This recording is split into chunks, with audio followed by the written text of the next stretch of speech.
বিশ্বকাপের আগে জিম্বাবুয়ের বিপক্ষে সিরিজে ইনজুরিতে পড়েছেন তাসকিন আহমেদ। বিশ্বকাপে বাংলাদেশের ম্যাচের আগে তার সেরে ওঠার কথা থাকলেও কিছুটা অনিশ্চয়তা থাকছেই। শ্রীলঙ্কার বিপক্ষে প্রথম ম্যাচে মাঠে নামার আগে নতুন ইনজুরির শঙ্কায় বাংলাদেশ।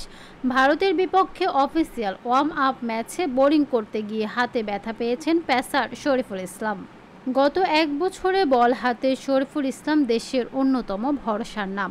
3 ফরম্যাটেই তিনি আস্থার প্রতীক হয়ে উঠেছেন, কিন্তু বিশ্বকাপের আগে ইনজুরির শঙ্কায় পড়েছেন শরীফুল। ভারতের বিপক্ষে বোলিংয়ের সময় আঘাত পেয়ে মাঠ ছেড়েছেন তিনি। নিউ ইয়র্কে শনিবার 1 জুন ভারতের বিপক্ষে ওয়ার্ম আপ ম্যাচে মাঠে নেমেছে বাংলাদেশ। এই ম্যাচে ভারতের ব্যাটিংয়ের 20তম ওভারে বল করতে এসে আঘাত পান শরীফুল। হার্দিক পান্ডিয়ার একটি শট ঠেকাতে গিয়ে আঙুলে আঘাত পান তিনি। এরপরই তিনি মাঠ ছেড়ে যান।